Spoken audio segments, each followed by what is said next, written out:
नमस्कार साथियों, मैं मनीष मेवाल आप सभी का आपके अपने चैनल में तहे दिल से स्वागत और अभिनंदन करता हूं। मैं उम्मीद करता हूं कि आप सभी शानदार, जबरदस्त और जिंदाबाद होंगे और आप सभी की कक्षा 11 की जो तैयारियां हैं वो बिल्कुल धमाकेदार चल रही होंगी। और इन्हीं धमाकेदार तैयारियों को और भी धांसू बनाने के लिए आज हम लोग पढ़ रहे हैं कक्षा 11 में राजनीति विज्ञान में राजनीतिक सिद्धांत पॉलिटिकल थ्योरी की किताब का अंतिम अध्याय 8 धर्मनिरपेक्षता सेक्युलरिज्म। और आज इस सेक्युलरिज्म का है हमारा लेक्चर नंबर 1 है बच्चों। और आज हमारा ये इस किताब का अंतिम अध्याय शुरू हो रहा है और इस अंतिम अध्याय के खत्म होने के बाद हमारी ये एक और किताब पूरी हो जाएगी।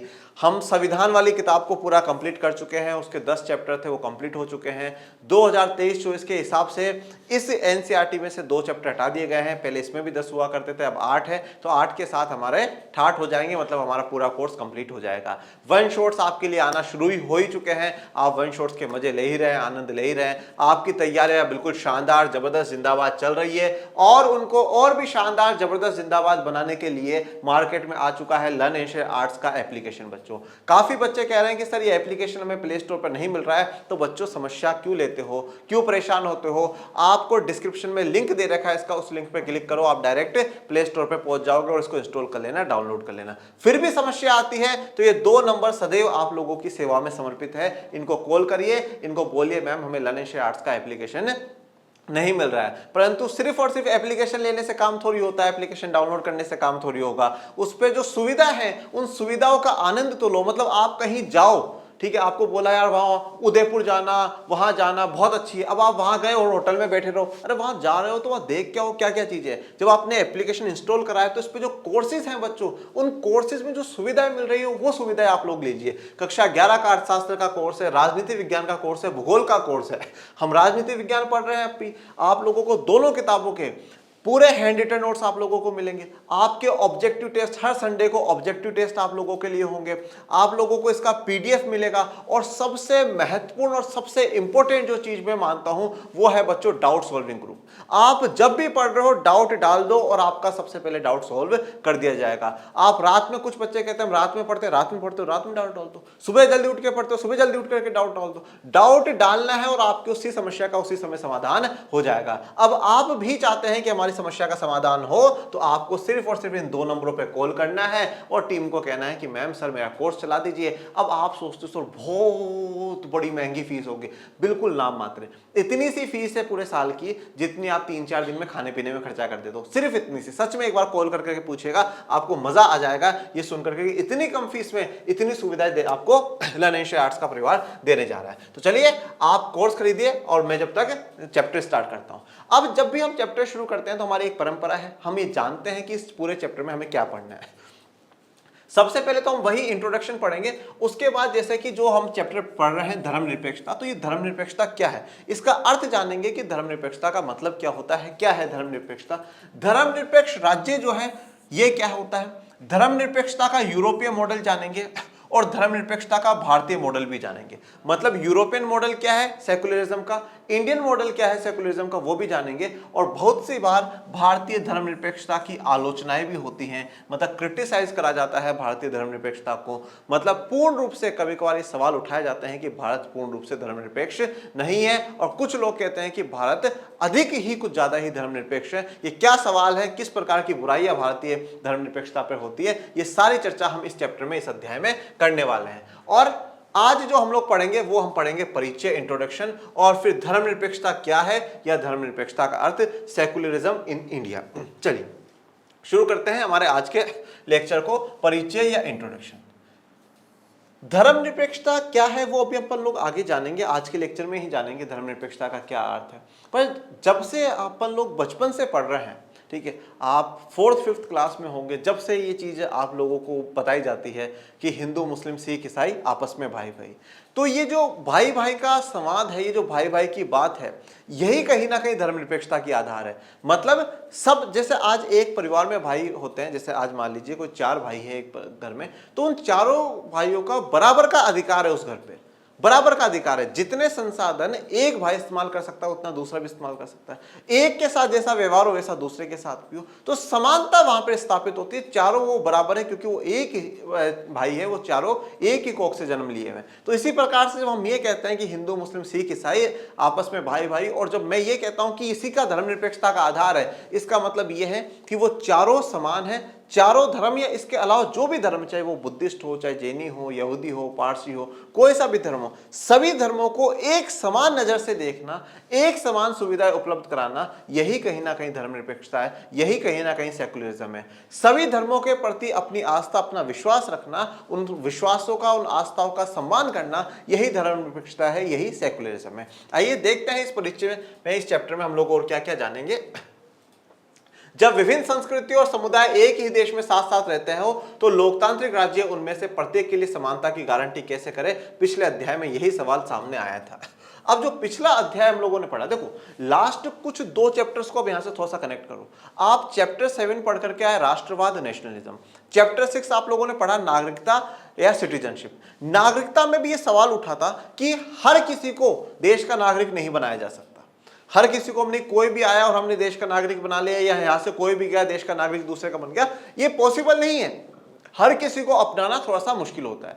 इसके बाद हम लोगों ने जब बात करी राष्ट्र राज्य की, हम राष्ट्रवाद की बात कर रहे थे, तो हमने देखा था जो यूरोपीय मॉडल है राष्ट्रवाद का, वो ये कहता है कि जहां पर एक साझा संस्कृति है, एक कॉमन कल्चर है, उस कॉमन कल्चर का एक राष्ट्र राज्य बन जाना चाहिए, एक जो देश है वो बन जाना चाहिए। ये वाला कॉन्सेप्ट अपन ने पढ़ा था। और इस वाले कॉन्सेप्ट के तहत अगर हम लोग देखें तो 18वीं से 19वीं शताब्दी के बीच में यूरोप में यही होता है, जो साम्राज्य हैं वो टूटते हैं और राष्ट्र राज्य के आधार पर, एक साझा संस्कृति के आधार पर अलग अलग राष्ट्र राज्य बनते हैं। और आज भी यूरोप में अलग अलग सांस्कृतिक जो समुदाय है वो ये डिमांड कर रहे हैं कि साहब हमारा राष्ट्र होना चाहिए, हमारा राज्य होना चाहिए, हमारा देश होना चाहिए। परंतु सबसे बड़ी समस्या यह है कि अगर हम इसी प्रकार से अलग अलग विभिन्न जो संस्कृतियां हैं उन सबको राष्ट्र राज्य का दर्जा दे देंगे तो ये बड़ी समस्या हो जाएगी, ये मुश्किल हो जाएगा। फिर तो यूं हर जगह आप देखोगे, यहां से थोड़ा सा पार करा फिर आपको देखने को मिलेगा अलग देश हो गया, फिर थोड़ा सा पार करा फिर देखने को मिलेगा अलग देश हो गया। तो ये सारी जगह हर संस्कृति की, समुदाय की जो डिमांड है कि साहब हमारा राष्ट्र राज्य होना चाहिए, ये कहीं ना कहीं पॉसिबल नहीं है। ये जो राष्ट्रवाद का ये जो आधार बनाया गया है यूरोपीय मॉडल में कि राष्ट्र राज्य साझा संस्कृति के आधार पर हो, उनको राष्ट्र राज्य दे दिया जाए। जैसे हमने देखा स्पेन में जो बास्क लोग हैं वो ये डिमांड कर रहे हैं कि साहब हमारा राष्ट्र राज्य होना चाहिए, क्योंकि हमारी जो संस्कृति है, हमारी भाषा है, वो स्पेन के लोगों से, स्पेनी भाषा से बड़ी डिफरेंट है, इसलिए हमें अलग कर दिया जाए। तो ये जो राष्ट्र राज्य का मॉडल है कहीं ना कहीं कुछ हद तक ठीक रहा। जब आप देखते हैं, आपने कक्षा 10 में एक अध्याय पढ़ा था इतिहास में, यूरोप में राष्ट्रवाद का उदय। उस यूरोप में राष्ट्रवाद के उदय में क्या हुआ, इसी संस्कृति के आधार पर, इसी कल्चर के आधार पर ही पूरा यूरोप है टूटना शुरू होता है और राष्ट्र राज्य बनना शुरू होता है। आपने देखा ऑस्ट्रियो हंगरी टूटना शुरू होता है, आप लोगों ने देखा ऑटोमन साम्राज्य टूटता है और उसमें से अलग अलग जो देश है वो बनते हैं। जैसे एक तो आपने यूनान का स्वतंत्रता संग्राम कक्षा 10 के इतिहास में आप लोगों ने पढ़ा होगा। आप लोगों ने देखा कि वहां पर संस्कृति के लिए एक शब्द प्रयोग करा जाता है, रोमानी कल्पना करा जाता है, रोमांटिसिज्म शब्द प्रयोग करा गया था, जिसमें कहा गया था सांस्कृतिक आंदोलन है, मूवमेंट है। संस्कृति को सर्वोपरि रखा गया, कल्चर को सबसे ऊपर रखा गया। हमारी संस्कृति, हमारा कल्चर, और जब हमारी संस्कृति है तो हमें अलग करो, हम एक अलग राष्ट्र राज्य बना करके रहेंगे। परंतु उस कुछ समय तक वो धारणा ठीक लगी कि हाँ ठीक है, पर अब एक हर छोटा मोटा समुदाय भी ये कहे कि हमारा राष्ट्र राज्य हो, तो इस प्रकार से पूरे विश्व को विखंडित कर देना थोड़ा सा ठीक नहीं लगता। फिर जो बात आती है, फिर यही मुद्दा, समाधान यही आता है कि अलग अलग विभिन्न संस्कृतियों के जो लोग हैं, विभिन्न समुदाय के लोग हैं, वो एक ही देश में रहे। और किस प्रकार से रहे? लोकतांत्रिक ढंग से रहे।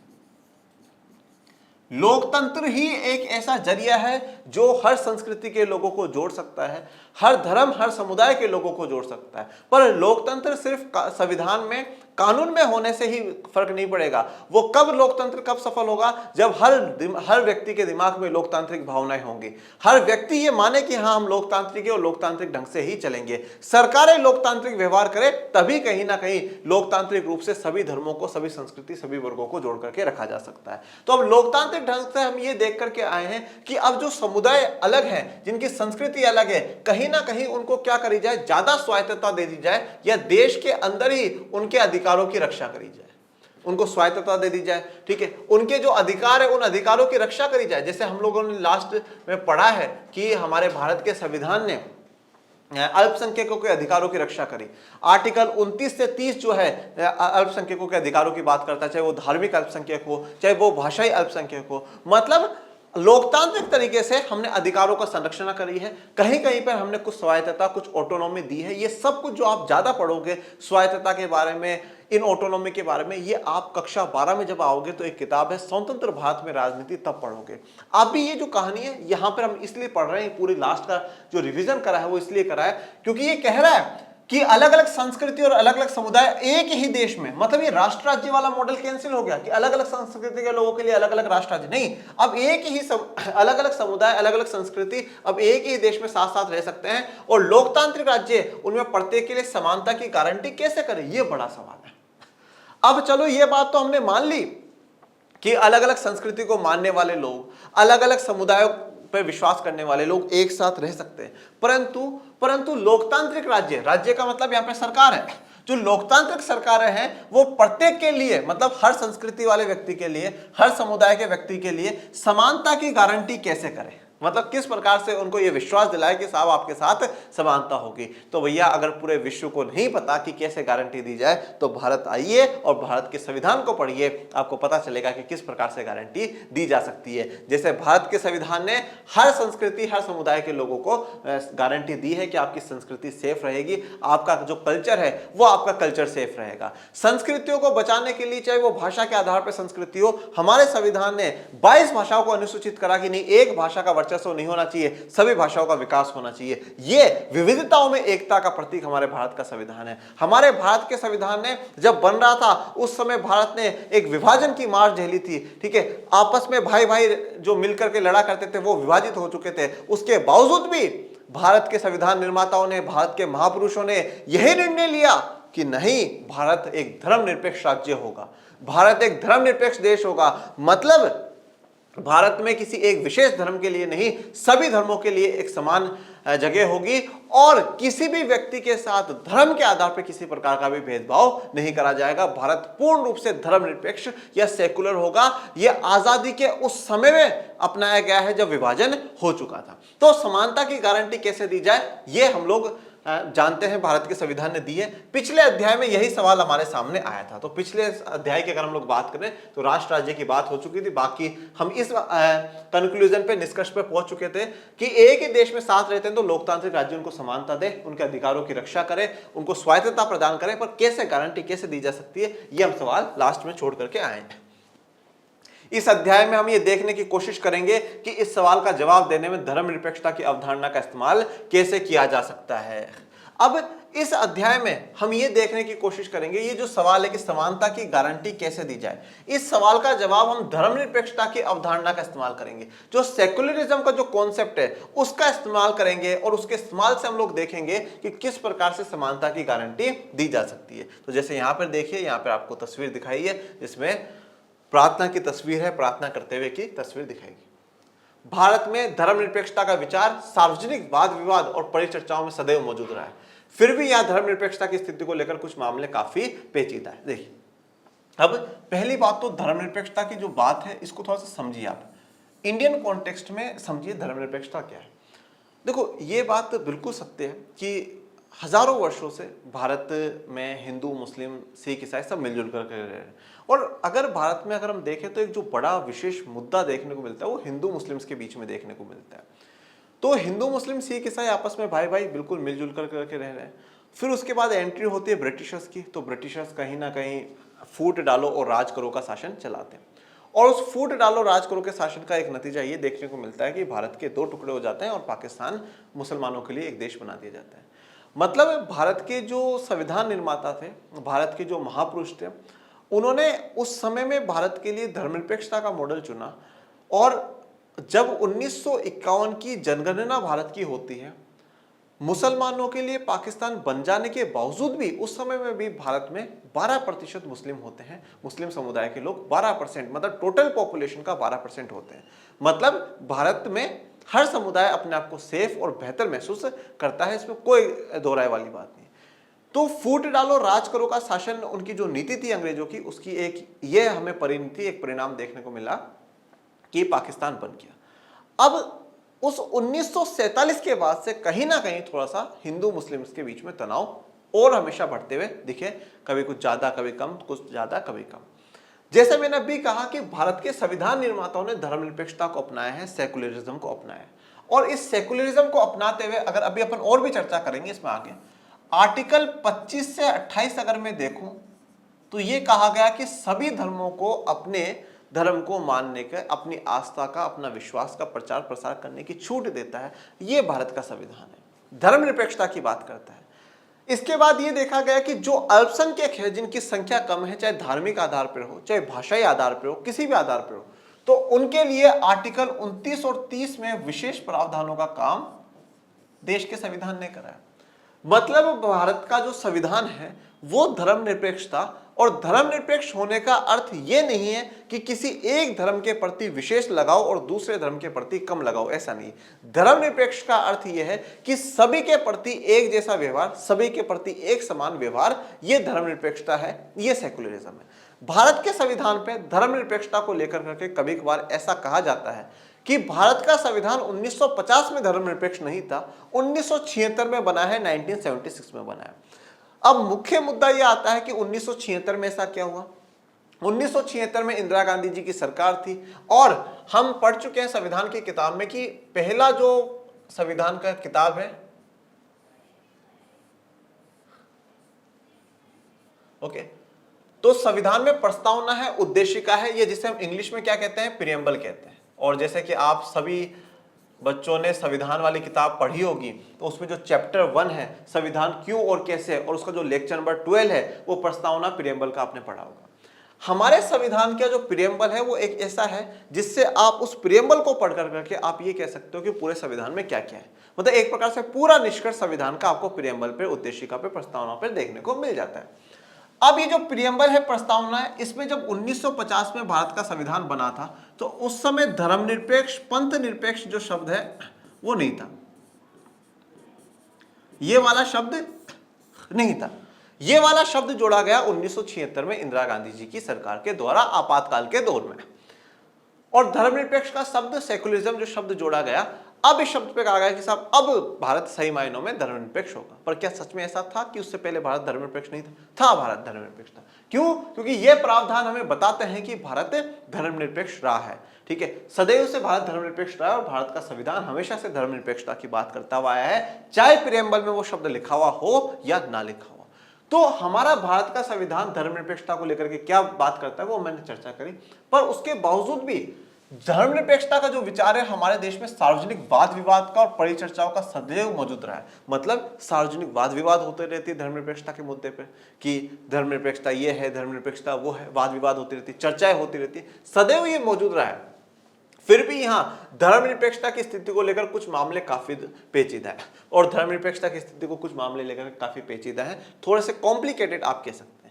एक और तो आमतौर पर हर राजनेता इसकी शपथ लेता है, हर राजनीतिक दल धर्मनिरपेक्ष होने की घोषणा करता है, दूसरी ओर तमाम किस्म की चिंताएं और संदेह धर्मनिरपेक्षता को घेरे रहते हैं। देखो, अब एक तरफ तो अगर हम लोग देखें तो जो भी राजनेता है वो शपथ लेता है कि साहब मैं धर्मनिरपेक्ष हूं। शपथ संविधान की ली जाती है, और संविधान की जब शपथ ली जाती है तो इसका मतलब क्या है कि आप ये बात भी स्वीकार करते हो कि हम धर्मनिरपेक्ष, हम लोकतांत्रिक हैं, हम गणराज्य हैं, जो भी सारी बातें हैं वो।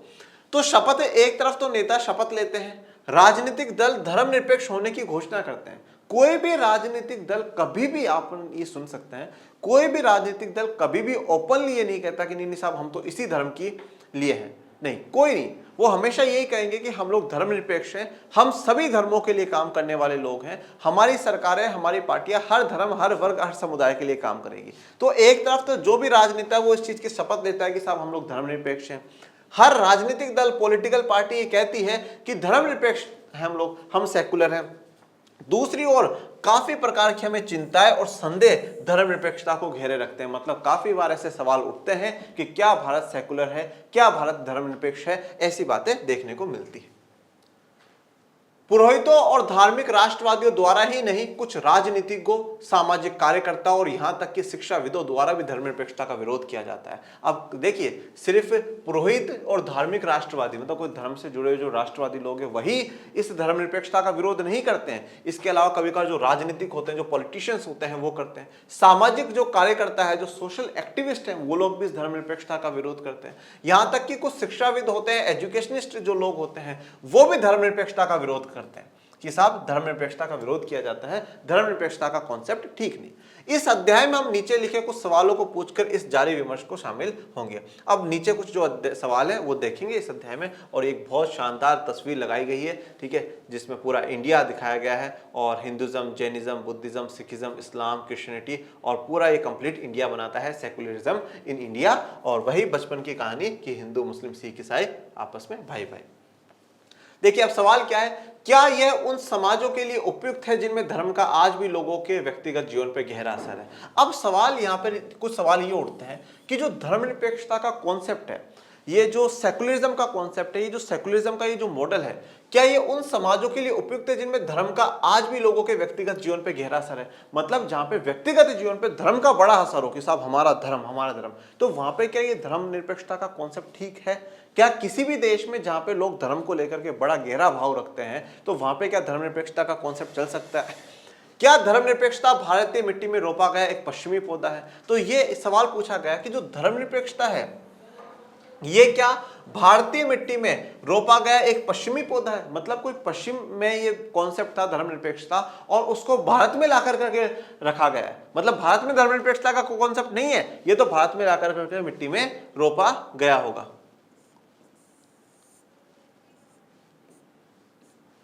तो भारतीय मिट्टी में रोपा गया एक पश्चिमी पौधा। अब देखिए, ये तो जो सवाल पूछा गया है कि भारतीय मिट्टी में रोपा गया एक पश्चिमी पौधा, देखिए भारत सदैव धर्मनिरपेक्ष रहा है और भारत ने सदैव सभी धर्मों की जो है सम्मान करा है, सभी धर्मों के प्रति पूर्ण समर्पण भारत का रहा है। भारत वह भूमि रहा है जहाँ पर बुद्धिज्म, जैनिज्म फले फूले हैं, और यहूदियों के बारे में आपने कक्षा 9 में पढ़ा होगा, और यहूदियों के लिए कहा जाता है कि यहूदियों को पूरी दुनिया ने दरकिनार करा है। कक्षा 9 में पढ़ा था आपने हिटलर ने किस प्रकार से उन पर अत्याचार करे, पर यहूदियों को भी शरण जो दी वो भारत ने दी। भारत में यहूदी भी सेफ थे, ऐसा इजराइल के प्रधानमंत्रियों का, राष्ट्रपतियों का कहना है कि भारत एक ऐसी भूमि है जहां पर हमारे यहूदी भाइयों का संरक्षण हुआ है, उनको बचा कर करके रखा गया। तो हर धर्म के वर्ग के लोगों को भारत में सम्मान मिली है, समानता मिली है, हर अधिकार मिला है और बेहतरीन तरीके से मिला है। तो ये कहा गया कि रोपा गया है, रोपा नहीं गया, भारत के गुणों में ही धर्मनिरपेक्षता रही है। तो क्या धर्मनिरपेक्षता में पक्षपात के चिन्ह हैं? तो क्या धर्मनिरपेक्षता में कोई पक्षपात के चिन्ह है, स्थान है, वो देख। क्या इससे अल्पसंख्यकों का तुष्टीकरण होता है? तो ये अब देखिए, आप बहुत सी बार सुनते होंगे, राजनीतिक शब्द है कि तुष्टीकरण हो रहा है, ये हो रहा है। क्या ये धर्म विरोधी है? इस अध्याय के अंत में आप भारत जैसे लोकतांत्रिक समाज में धर्मनिरपेक्षता के महत्व को जानने, समझने और भारतीय धर्मनिरपेक्षता की विशिष्टता के बारे में कुछ सीखने में समर्थ हो सकेंगे। इस अध्याय के अंत तक जब हम लोग पहुंचेंगे तो हम भारत जैसे जो लोकतांत्रिक समाज है, हमारा पूरा डेमोक्रेटिक कंट्री है, डेमोक्रेटिक कंट्री है तो हम लोग भी डेमोक्रेटिक समाज है, सोसाइटी है, तो इसमें धर्मनिरपेक्षता का जो महत्व है उसको जानेंगे, उसको समझेंगे और भारतीय धर्मनिरपेक्षता की जो विशिष्टता है, स्पेशलिटी है, उसके बारे में कुछ सीखने में समर्थ हो पा जाएंगे, कुछ समझ जाएंगे। अब हम लोग आ जाते हैं हमारे मेन टॉपिक पे, जो है धर्मनिरपेक्षता क्या है।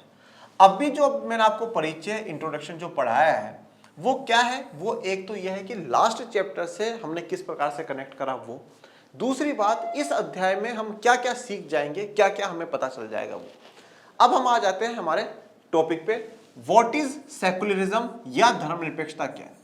जब हम ये बात कर रहे हैं कि सेकुलरिज्म क्या है या धर्मनिरपेक्षता क्या है, सीधी सी बात यहां पर बस एक है कि सभी धर्मों के साथ,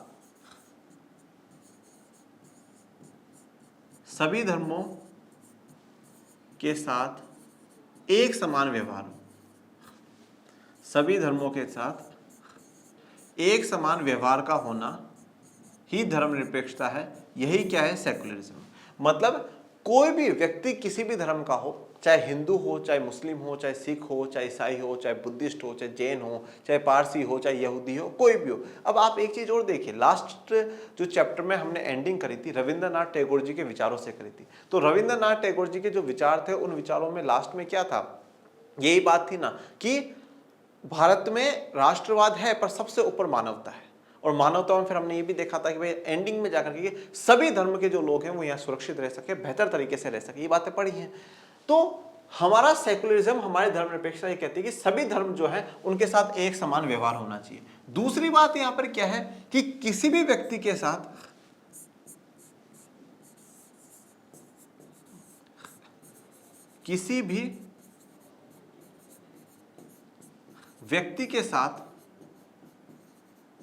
धर्म के आधार पर कोई भेदभाव नहीं होना चाहिए। किसी भी व्यक्ति के साथ धर्म के आधार पर कोई भेदभाव ना हो।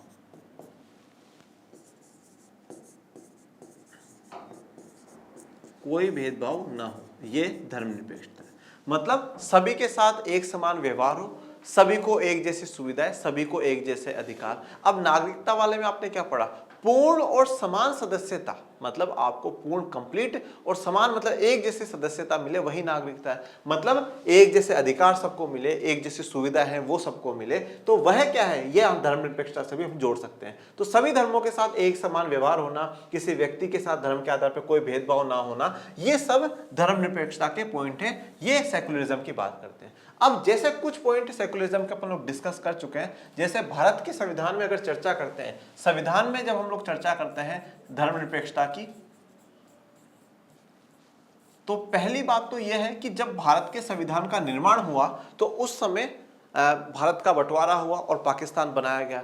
और जब पाकिस्तान बनाया गया, ये आप कक्षा 12 में स्वतंत्र भारत की राजनीति की किताब में पढ़ोगे, जब पाकिस्तान बना और पाकिस्तान के लिए जो डिमांड रखी गई थी मुस्लिम लीग के द्वारा, तो मुस्लिम लीग ने ये कहा था कि भारत एक कौम का नहीं, दो कौमों का देश है, एक हिंदुओं का और दूसरा मुस्लिमों का। इसलिए मुसलमानों के लिए क्या हो, अलग राष्ट्र हो। तो इसलिए पाकिस्तान का निर्माण करा गया। जब पाकिस्तान का निर्माण हो गया तो यहां पर भी जो कुछ ऐसे संगठन थे जो हिंदुओं को एक कर रहे थे, यूनिटी पर जोर दे रहे थे, तो उनका ये कहना था कि अब ऑटोमेटिकली जो इंडिया है वो हिंदू राष्ट्र बन जाता है, भारत एक हिंदू राष्ट्र बन जाता है।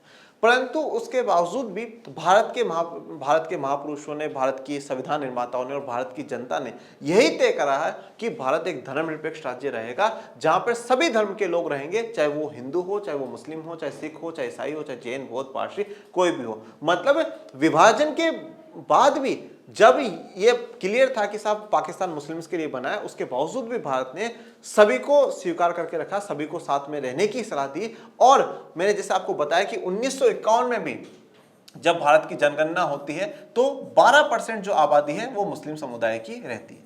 और एक चीज ये भी आप देखिए कि ज्यादातर जो देश हैं जो एक धर्म के आधार पर बने हुए हैं कि साहब सिर्फ हमारा ये ही धर्म होगा, तो उन देशों की आप हालात देख सकते हैं। और जैसे आप भारत की बात करिए, अमेरिका की बात करिए, धर्मनिरपेक्ष देश है, ये लगातार ग्रोथ की तरफ है, लगातार निरंतर प्रगति की ओर, आर्थिक विकास की ओर है। तो भारत के संविधान निर्माताओं ने और भारत के नेताओं ने उस समय यही कहा गया कि हम धर्मनिरपेक्षता के मॉडल पे चलेंगे, एक धर्मनिरपेक्ष राज्य की तरफ हम लोग बढ़ेंगे जहां पे सभी धर्मों को एक समान व्यवहार होगा। तो फिर हमारे संविधान ने ऐसे क्या क्या प्रावधान उसमें करे हैं, तो जैसे हम सबसे पहले तो बात करते हैं, तो अगर आप कोई सा भी मौलिक अधिकार उठा करके देखेंगे तो उन सभी मौलिक अधिकारों में बराबर के अधिकार सभी धर्म के लोगों को दिए गए। जैसे अगर मैं बात करूं, जो पहला हमारा मौलिक अधिकार है समानता का अधिकार, तो इस समानता के अधिकार का आर्टिकल जो 15 है वो क्या कहता है, समानता के अधिकार का आर्टिकल जो 15 है वो क्या कहता है कि किसी भी व्यक्ति के साथ जाति, धर्म, लिंग, इनके आधार पर कोई भेदभाव नहीं होना चाहिए। जैसे मैंने आपको लास्ट स्लाइड पे भी कहा कि किसी भी व्यक्ति के साथ धर्म के आधार पर कोई भेदभाव ना हो, तो ये हमारा संविधान प्रावधान करता है। अस्पृश्यता का अंत आर्टिकल 17, अस्पृश्यता या अनटचेबिलिटी, छुआछूत को खत्म करना। तो ये क्या, ये ऐसे थोड़ी बोला कि इन कास्ट के लोगों के साथ छुआछूत खत्म हो, छुआछूत अस्पृश्यता को ही खत्म कर दिया जाए, चाहे वो कहीं भी किसी भी व्यक्ति के साथ कोई से भी धर्म में कहीं पर भी होती हो, वो खत्म होनी चाहिए। समानता के अधिकार में पूरी बराबरी दी गई। इसके बाद स्वतंत्रता का अधिकार अगर हम लोग चर्चा करें तो स्वतंत्रता के अधिकार में भी बराबर के अधिकार सभी को दिए गए। और विशेषतः हम लोग देखते हैं कि दो अधिकार जो है, एक तो जैसे हम जब बात करते हैं धार्मिक अधिकार धार्मिक स्वतंत्रता का अधिकार अनुच्छेद 25 से 28। इसमें क्या है, इसमें सभी धर्म के लोगों को अपने आस्था का, अपने विचारों का प्रचार प्रसार करने की पूरी आजादी दी गई। और यहाँ स्वतंत्रता के अधिकार में आपको संगठन बनाने की आजादी दी गई, शांतिपूर्ण संगठन बना सकते हैं। और इसके बाद आर्टिकल 29 और 30 में अल्पसंख्यक समुदायों को अधिकार दिए गए हैं, चाहे वो धार्मिक हो चाहे वो भाषाई हो। तो भारत के संविधान ने धर्मनिरपेक्ष राज्य की जो आप कह सकते हैं नींव है, वो उस समय ही रख दी थी जब भारत का संविधान बना था। और उसमें मौलिक अधिकारों में भी सभी के प्रति समानता का भाव रखा है और धार्मिक स्वतंत्रता का भी भाव रखा है। और जैसे आप देखते हैं जो आखिरी हमारा जो 6th फंडामेंटल राइट है, संवैधानिक उपचारों का अधिकार, तो उसमें आर्टिकल 32 के तहत हर कोई व्यक्ति सुप्रीम कोर्ट जा सकता है और आर्टिकल 226 के तहत भी कोई व्यक्ति हाई कोर्ट जा सकता है कि भैया मेरे जो है फंडामेंटल राइट है, मौलिक अधिकार है, उनका उल्लंघन हुआ है। तो आप चाहे किसी भी वर्ग से, किसी भी धर्म से हो, अगर आपका उल्लंघन हुआ है तो आप 32 के तहत सुप्रीम कोर्ट और 226 के तहत आप हाई कोर्ट जा सकते हैं। तो भारत के संविधान ने भी धर्मनिरपेक्षता का जो मूल मंत्र है उसको माना है। अब इसी के तहत भारत ने जो मॉडल अपनाया है वो धर्मनिरपेक्ष राज्य का मॉडल अपनाया है। धर्मनिरपेक्ष राज्य का मॉडल अपनाया। इस धर्मनिरपेक्ष राज्य के मॉडल में यही था कि सरकार किसी भी धर्म के साथ किसी भी प्रकार का भेदभाव नहीं करेगी और सभी धर्मों के साथ एक समान व्यवहार होगा। और बाकी अब हमारा जो है भारत का मॉडल क्या है धर्मनिरपेक्षता का, वो हम आगे जानेंगे। और यूरोप का मॉडल या बाकी जो वेस्ट कंट्रीज है, पश्चिमी कंट्रीज है, उनसे हमारा जो मॉडल है वो किस प्रकार से अलग है, कहाँ तक मिलता जुलता है, ये सारी बातें आप आगे के लेक्चर में जानेंगे। पर अब भी देखिए, यद्यपि यहूदियों को समस्त यूरोप में सदियों तक भेदभाव झेलना पड़ा था, मगर वर्तमान इजराइल राष्ट्र में ईसाई और मुसलमान दोनों ही अरबी अल्पसंख्यक हैं। देखिए, जैसे मैंने भी आप लोगों को बताया, यहूदी जो समुदाय है उसको पूरे यूरोप में सदियों तक भेदभाव झेलना पड़ा, मगर वर्तमान जो इजराइल है, इजराइल जनरली यहूदियों का देश है, यहूदियों की कंट्री है। तो वहां पर जो ईसाई और जो मुसलमान है दोनों ही क्या है, अल्पसंख्यक है। वे उन राजनीतिक और आर्थिक लाभों से वंचित है जो यहूदी नागरिकों को मिले हुए हैं। तो अब देखिए, इजराइल में जो भी राजनीतिक और आर्थिक अधिकार यहूदियों को मिलते हैं वो ईसाई और मुसलमानों को नहीं मिलते हैं, उनसे वो वंचित है।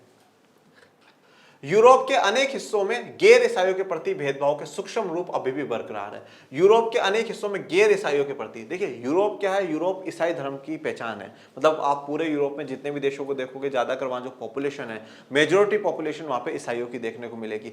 ईसाई धर्म में भी 2 ग्रुप्स हैं, प्रोटेस्टेंट और कैथोलिक, जिसके बारे में आप लोगों ने कक्षा 10 में पढ़ा होगा। इतिहास में यूरोप में राष्ट्रवाद के उदय में भी आप लोगों ने पढ़ा होगा, उत्तरी आयरलैंड का, ब्रिटेन का केस, और राजनीति विज्ञान का अध्याय 3 लोकतंत्र और विविधता में भी पढ़ा होगा। तो यूरोप ईसाइयों के प्रतीक माना गया है। तो वहां पे जो गैर ईसाई है, मतलब ईसाई धर्म के अलावा किसी धर्म को मानने वाले हैं, तो उनके प्रति भेदभाव के हमें देखने को मिला है। पड़ोसी देश पाकिस्तान और बांग्लादेश में भी धार्मिक अल्पसंख्यकों की स्थिति ने लोगों का ध्यान अपनी ओर खींचा है। और पड़ोसी देशों में देखें, पाकिस्तान और बांग्लादेश में भी जो धार्मिक अल्पसंख्यक है उनकी जो स्थिति है इतनी ठीक नहीं है, तो उसने ध्यान खींचा है। इस तरह के उदाहरण हमें समकालीन विश्व में धर्मनिरपेक्षता के महत्व की याद दिलाते हैं। तो इस तरह देखें तो समकालीन विश्व में हमें धर्मनिरपेक्षता का जो महत्व है, जो इंपॉर्टेंस है सेकुलरिज्म का, वो हमें यहाँ पे याद दिलाते हैं। और ये इसलिए हम लोग इस पूरे चैप्टर में पढ़ेंगे धर्मनिरपेक्षता के बारे में। धर्मनिरपेक्षता में धर्म के अंदर जो वर्चस्व है वो भी है। देखिए, और भारत के संविधान ने एक चीज और देखी, एक तो उसने संविधान ने एक धर्म का दूसरे पे जो वर्चस्व है वो भी खत्म करा है कि नहीं साहब मेरा धर्म श्रेष्ठ, वो बोले नहीं मेरा धर्म श्रेष्ठ, बोले नहीं सभी का समान है। तो धर्म के समुदाय के ऊपर जो वर्चस्व है वो भी नहीं होना चाहिए। और दूसरा, किसी धर्म के अंदर, किसी वर्ग के अंदर जो वर्चस्व है कि साहब मैं भी एक धर्म का, वो भी एक धर्म का, पर इसमें नहीं साहब हम श्रेष्ठ है, वो बोले नहीं नहीं ये श्रेष्ठ है, ये वाला भाव भी खत्म करा है। तो समानता का जो भाव है वो स्थापित करा गया। और बाकी इस पूरे चैप्टर में हम लोग जानेंगे आगे। और ये आप लोगों के लिए फिर से एक बार शानदार जबरदस्त जिंदाबाद कोर्सेज है और नाम मात्र फीसिस में है बच्चों, जिसमें doubt solving group, hand written notes, classes की पीडीएफ आप लोगों को मिलेगी, ऑब्जेक्टिव टेस्ट होंगे सिर्फ और सिर्फ लर्न एंड शेयर आर्ट्स के एप्लीकेशन पे। और बहुत सी बार बीच बीच में कोशिशें होंगी कि आपकी एप्लीकेशन पे कुछ लाइव क्लास है, बातचीत के सेशंस करे जाए। और अगर आप इन कोर्सेज से जुड़ना चाहते हैं तो आज ही इन 2 नंबरों पे कॉल करें, 2 में से किसी भी एक पे कर लीजिएगा और टीम को बात कर करके बोलिए कि हमें कोर्स में जुड़ना है, प्लीज हमें जोड़ दिया जाए। और इसी के साथ आज का लेक्चर को यहीं विराम देते हैं। आपको कोई भी समस्या, कोई भी डाउट हो तो कमेंट बॉक्स में मेंशन करिएगा। आज का लेक्चर कैसा लगा ये जरूर बताइएगा। और मेरे प्यारे विद्यार्थियों, पढ़ते रहिए, आगे बढ़ते रहिए और मैं मिलूंगा आपको नेक्स्ट लेक्चर में। तब तक के लिए थैंक यू सो मच। जय हिंद, जय भारत।